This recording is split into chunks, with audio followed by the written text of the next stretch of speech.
4 years ago, the cry of a newborn baby brought Martin and his wife immense joy.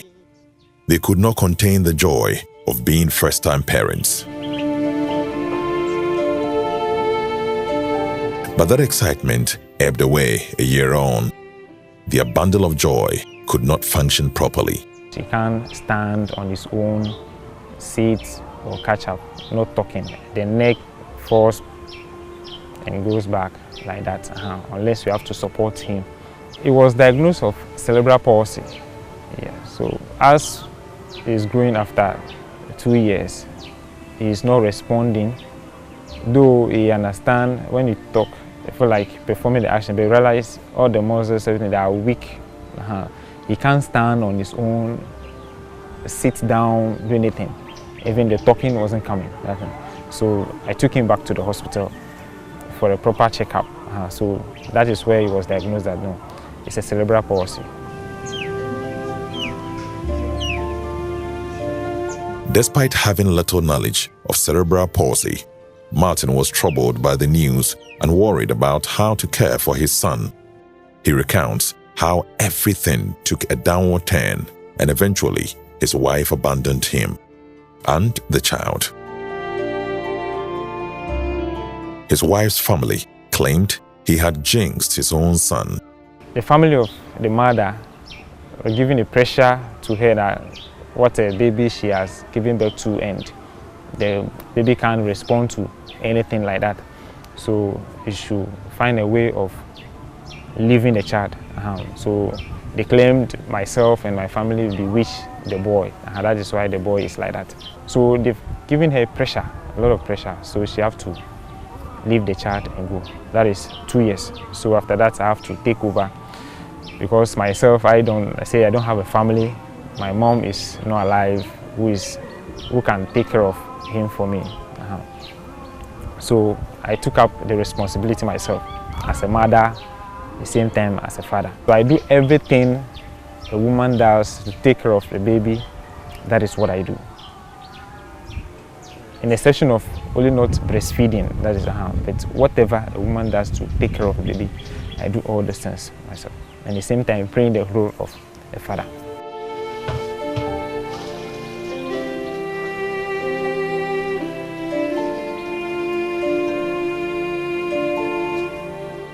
When I wake up, the normal duties, household duties I have to perform. When you also wake up, then I have to take him out, bath him.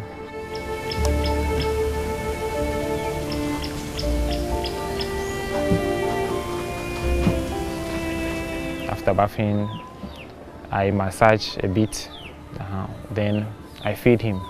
So after feeding, I have to come out with him or be inside the room, watch TV small. I play with him a bit before I can come back to the kitchen or maybe watch his clothes.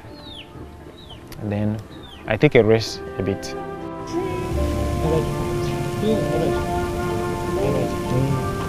According to Martin, his son, whom he named Martins Jr., was not born with cerebral palsy, but that the symptoms were detected soon after his first birthday. Martins Jr. is 4 years old now. He has a slack neck and stiff muscles, which make movement difficult. He can barely do anything for himself.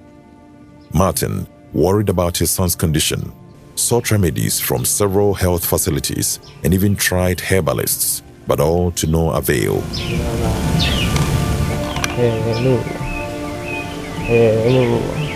Taking care of children with cerebral palsy can be overwhelming. It is virtually a 24-hour job. Martins Jr. needs a lot of attention at home. He also needs to visit the hospital for medical checkup, as well as physiotherapy.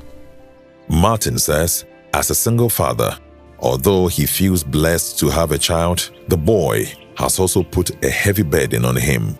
It's really tough getting the money to buy, taking care of him, the medicines alone. Talk less of buying diaper and this food. Yes, it's really a hell for me. Back then, I have some small money that I've saved. That is what I was using, going up and down to the hospital for physio, because every week I have to go for physiotherapy. That was the money I was using. But later on, as it got finished, to have to depend on friends, asking them they should give me money to take care of the boy. A good social welfare system could support him to give his son the best care. Unfortunately, he's also burdened with ridicule and stigma from his community. They've given me back names. They call me Kangaroo because I always carry him in front of me in a carrier. Though it really hurts me, it disturbs me because psychologically, emotionally, I'm traumatized. Yes. So a lot of things come into my mind. I can't bear it alone. It's just too much for me. It's just too much for me. Because when I sit, sometimes I feel like, let me also leave him and go. Yeah. Let me also leave him and go because it's just too much. Taking care of him is just too much. But Martin's love for his son overrides the public mockery and rejection. He admits that is not easy. To keep prying eyes away from his life and to drown his mystery, Martin has chosen to stay indoors with his son, listening to music. You love me too much, too much, excess love. You love me too much, you love me. Martin is a trained teacher from the University of Education, Winneba. He had to quit all jobs to be close to the son. His only source of income is this motorbike his friend gave him. To put food on the table for his son daily, Martin leaves his son indoors for some hours so that he can ride the bike and make some money. Though for security reasons, I don't lock him up. I open the door down, yeah, with the sense that maybe something might be happening to him in the room, then anybody passing by can rescue him as I'm out of the house. Yes, so I don't lock him inside the room. Yeah. Let me wake and come, okay? What TV, Len, okay? Len, I beg, I'm coming, okay? When I'm coming, I'll buy you something nice, okay? I'll buy you yogurt. Behave yourself, oh. Okay. Let me wake and come. Follow. The thought of his child all alone troubles him anytime he rides away. Due to this, Martin refuses long-distance rides. If I go out with a motorbike, it's not anything I get.